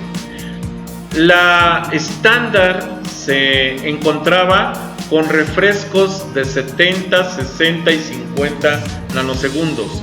Cabe aclarar que aquí, mientras más pequeño sea el tiempo en nanosegundos, la memoria es más rápida, ¿sí? Se instala sobre todo en SIMs de 72 contactos, aunque existen en forma de DIMMs también, Dual Inline Memory Module, de 168 contactos. Fueron las primeras memorias que surgieron con 168 contactos. La ventaja de la memoria EDO es que permite los datos de la salida hasta los siguientes accesos de memoria. Esto permite al procesador ocuparse de otras tareas sin tener que atender a la lenta memoria. Y esto es, obviamente, el dato de la salida seguirán siendo válidos. Se presenta en módulos SIM de 72 contactos, 32 bits, módulos DIMM de 168 contactos, 64 bits. Vean que la memoria empieza a evolucionar rápidamente y de hecho nos vamos a dar cuenta de que cambia a pasos agigantados después de todo este esquema. Otro esquema, por ejemplo, la SDRAM, que aquí presenta los datos, también es un DIMM de 168 contactos. Y también en la SDRAM podemos encontrar FPM, EDO, la DRAM, la FPM y EDO, y transmiten datos mediante señales de control. Estas son memorias que pudimos encontrar en la historia de cómputo de 66 MHz, llegando a alcanzar 75 MHz y 83 MHz de velocidad. El megahertz son los ciclos por segundo que puede alcanzar la memoria para el refresco de todo su contenido de información. Son DIMMs de 168 contactos de 64 bits, ¿sí? Esto implica que no es necesario instalar los módulos por parejas. Los anteriores tenían que instalarse por parejas para, se decía que la memoria era pareada. Ya estos módulos ya no necesitan ser pareados. Después de esto surge la PC100 de RAM, que se trabaja con 6 u 8 capas, ¿sí?, habituales. De hecho es una memoria de tipo EDO también. De hecho existió muchísima memoria de este tipo, la PC100. De hecho había muchísimas placas de este tipo. Todavía hasta los años 2000 se trabajaban este tipo de memorias, hasta el año 2000. También luego viene la BEDO, que es el Burst Extended Data Output. Fue una memoria no muy afortunada. De hecho, sí, salió con algunas placas que requerían una velocidad muy alta de memoria, pero la verdad es que no tuvo mucho auge. La RDRAM, que es la Direct RAM Bus de RAM, fue otra memoria que quiso acelerar fuertemente la capacidad. Y ya aquí estábamos hablando de una memoria de 64 bits, pero ojo, ya no a 100 MHz o a 66 o a 133 que eran las anteriores. Aquí ya estábamos hablando de una velocidad de transferencia de 533 MHz, ya una velocidad mucho más grande, ya con velocidades de 1.6 GB por segundo en transferencia de datos. Fue utilizada esencialmente para lo que era el Nintendo 64, que era una consola de videojuego fuerte.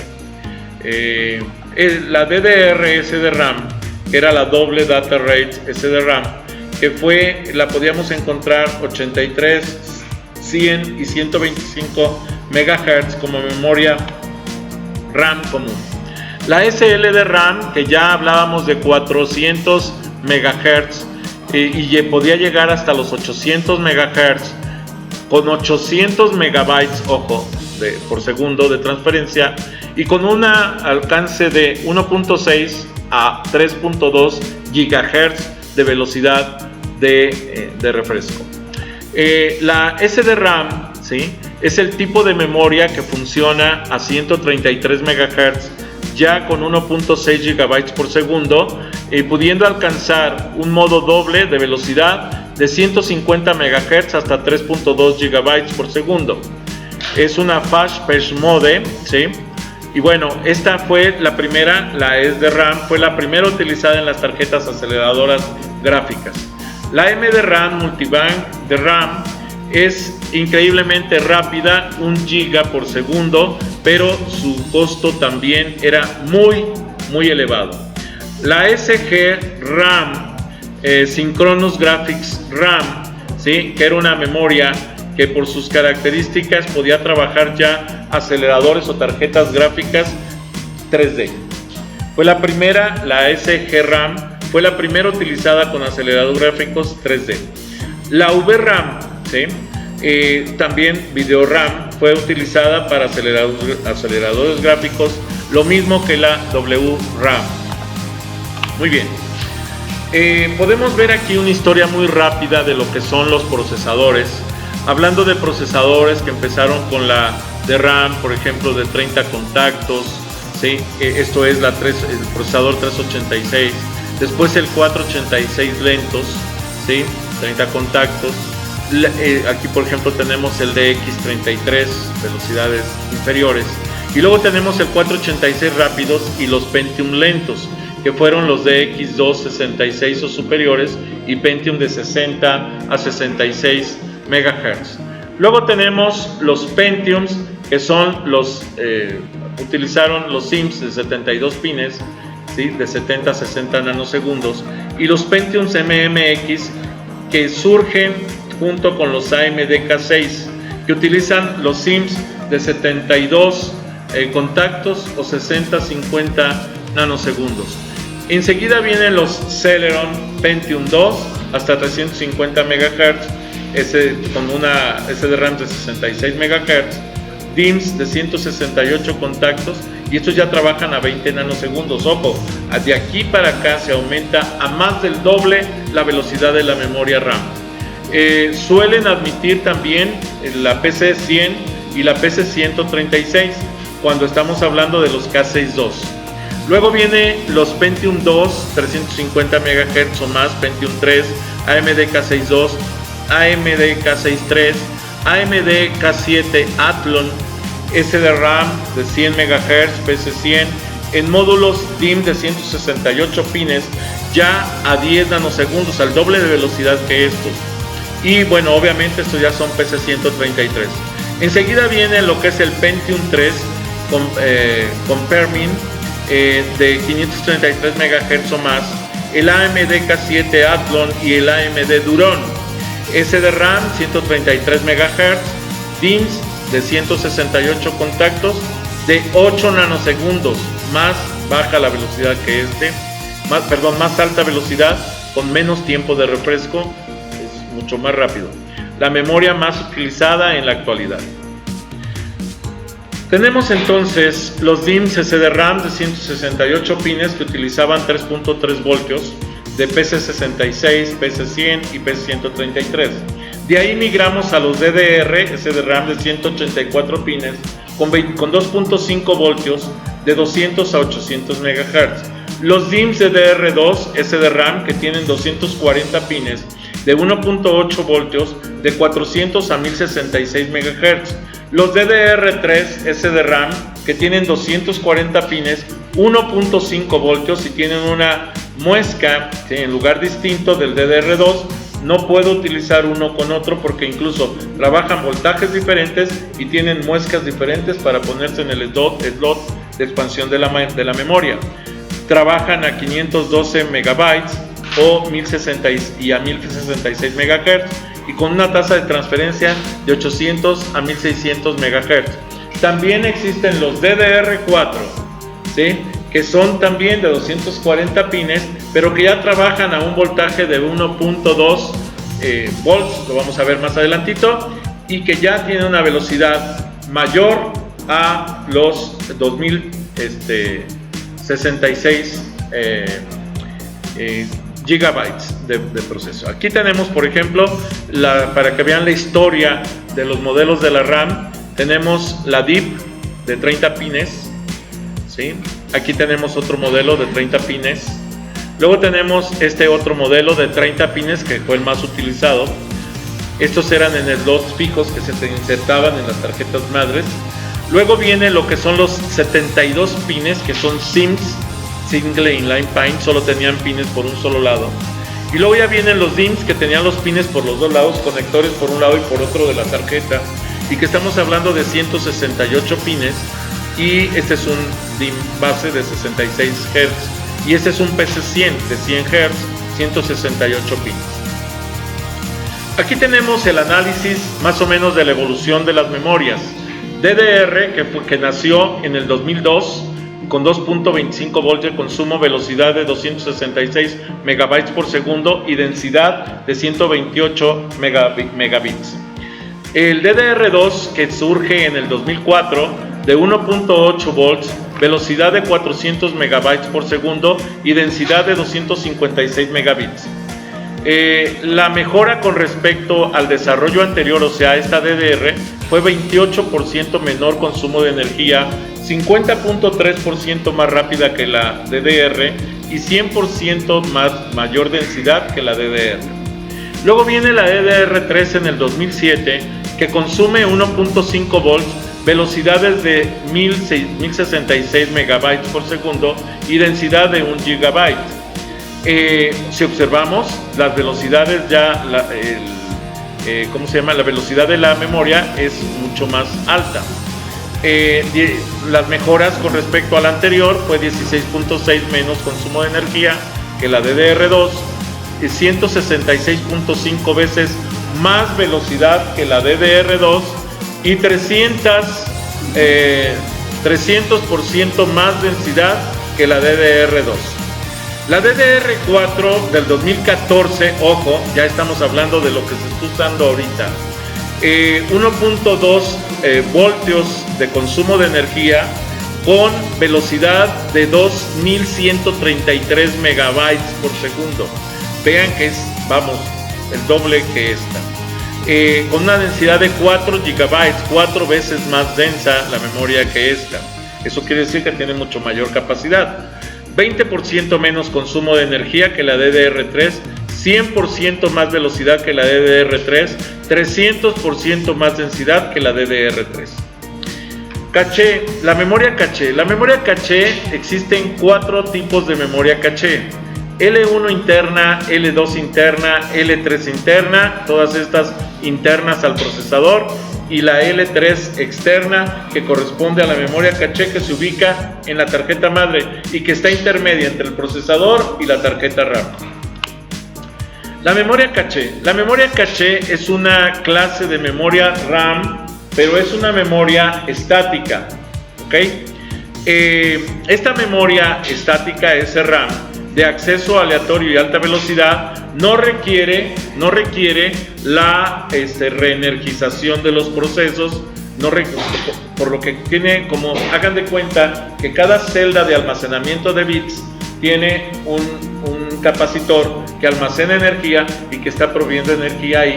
Por lo tanto, el bus de comunicación ya no requiere tanto tiempo de estar metiendo energía y por tanto puede leer más rápido información. ¿Ok? ¿Queda claro? ¿Allá atrás? ¿Queda claro? Muy bien. Ahora, por ese motivo es 5, 6 o hasta 10 veces más rápida que la de RAM. Situada entre el CPU y la RAM, se presenta de forma temporal y automática para el usuario, que proporciona acceso rápido a los datos del uso más frecuente. La memoria caché L1 es interna al procesador, ¿sí? Está integrada en el núcleo del procesador, trabajando a la misma velocidad que este, y la cantidad de memoria L1 varía de un procesador a otro, pero ojo, es cara. Esto aumenta muchísimo el costo del procesador. Si yo quiero un procesador con mucha memoria caché, el procesador va a ser mucho más caro que aquel que tiene poquita memoria caché. ¿Sí queda claro? Puede ser el mismo procesador con el mismo desempeño, pero mientras más memoria caché tenga, va a ser mayor costo. La memoria caché L2, ¿sí?, que es de segundo nivel, también es interna en el procesador. Ojo, esta memoria está integrada para hacer intercambio entre los diferentes núcleos del procesador cuando estamos hablando de procesadores multinúcleo. También es una memoria de intercambio para generar cambios de registros de datos en las microoperaciones del procesador. La memoria caché de tercer nivel, que también está dentro del procesador, la interna, corresponde a esa memoria que permite el intercambio entre el procesador y la tarjeta madre, el intercambio de información directo entre el procesador y la tarjeta madre. Después de esto tenemos la caché L3 externa, que es una memoria que se encuentra entre el procesador y la memoria RAM en la tarjeta madre y permite el intercambio de la memoria principal hacia el procesador. Vamos, sirve como una memoria buffer, una memoria de amortiguamiento o de intercambio por la velocidad del procesador, que puede ser mucho mayor incluso a la memoria RAM. Para eso se utiliza. La otra memoria que podemos encontrar en los sistemas operativos es la memoria de intercambio. Para los sistemas Microsoft es la memoria virtual, se conoce como memoria virtual. Para los sistemas Linux, Unix y Mac se conoce como memoria swap o memoria de intercambio. La memoria virtual es un concepto que permite el software utilizar memoria principal como si fuera memoria primaria, como si fuera memoria RAM. En realidad no es memoria RAM, pero se administra como si fuera memoria RAM para que pueda aumentar la capacidad del procesador. De hecho, en el canal de YouTube existe les puse ahí un video en el cual les permite configurar la memoria RAM de su computadora para aumentar la memoria secundaria de su computadora. Les permite aumentar la memoria virtual o memoria de intercambio para poder cargar procesos de un tamaño muy grande o muchos procesos. De hecho, hemos logrado que por esa configuración que ofrece esa estructura de memoria de intercambio forzosa a lo que toma el procesador, o sea, más allá de lo que toma el procesador, hemos logrado hasta incrementos de 10 veces la capacidad de proceso de un sistema operativo. Se los recomiendo para que lo vean, está ahí en su sistema. Bueno, el software ya lo hemos platicado, esto ya lo habíamos platicado.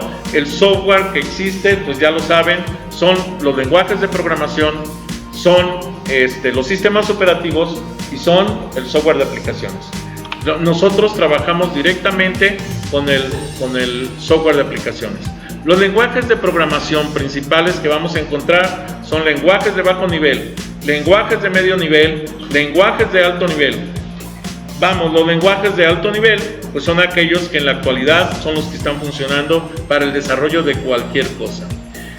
Los tipos de instrucciones básicas de los lenguajes de alto nivel son entradas, salidas, declaraciones, bifurcaciones, decisiones, ciclos y, ojo, algo muy importante para sus programaciones, lo que son los timers para generación de ciclos por tiempo y lo que es la recursividad. Bien, por ese motivo tenemos entonces todas las estructuras del software de control, sistemas operativos, núcleos, planificadores de corto, mediano y largo plazo, gestión de memoria, gestión de periféricos, sistemas de archivos, intérprete de órdenes y programas de diagnóstico. Estas son las principales características de los sistemas operativos. Bueno, vamos a dejar el video hasta aquí aclarando que los sistemas operativos son el software fundamental para la administración de los sistemas de cómputo. El manejo apropiado de este software facilita la vida de los ingenieros que requieren el uso profundo de los sistemas de cómputo. Vuelvo a solicitar su apoyo para que se suscriban a mi canal de YouTube y le den like a los videos. Les pido que reproduzcan en el canal los videos y no los descarguen para seguir apoyando al canal. Les recuerdo que sus comentarios son muy importantes en el canal para darle fuerza al mismo. De la misma manera les comento que me están pidiendo que por el crecimiento del canal en número de suscriptores y tiempo de reproducción quieren un video especial. Así que atendiendo esa solicitud voy a grabar un video especial y lo publicaré en cuanto lleguemos a las 3000 horas de reproducción. Por lo que les solicito me manden comentarios diciéndome sobre qué les gustaría el video especial. Estén al pendiente y participen, porque de las propuestas que me hagan elegiré cuál desarrollar. Participen diciéndome qué les gustaría que desarrolle como video especial y gracias por su apoyo. Los invito a que le den clic a la campanita para que les avise cuando suba más videos. Agradezco el apoyo de todos para fortalecer mi canal y espero que este esfuerzo siga creciendo. Si ustedes me hacen el favor de invitar a sus contactos, seguramente el canal crecerá en suscriptores y en tiempo de reproducción. También les invito a que si desean que les explique algún tema de cómputo, matemáticas, metodología de la investigación, sistemas operativos, seguridad en redes, programación para control industrial, desarrollo de videojuegos o sistemas de información, me manden comentarios solicitando dichos temas. Saludos a todos. Bien, les pido de favor que si no están suscritos, se suscriban a este canal, que me den un like a los videos que les agraden, que les den la campanita para que puedan avisarles cuando suba más videos, y si es posible que compartan este canal con sus redes sociales, con sus amigos, conocidos. Recuerden que pueden seguirme en Facebook, pueden seguirme en propio Facebook con las páginas Videoteca Valencia, TICS para principiantes, Twitter, Tumblr, Pinterest, G5, LinkedIn. Los links de estas conexiones de estas redes sociales se los dejo en la descripción del video. Gracias por haber visto este video.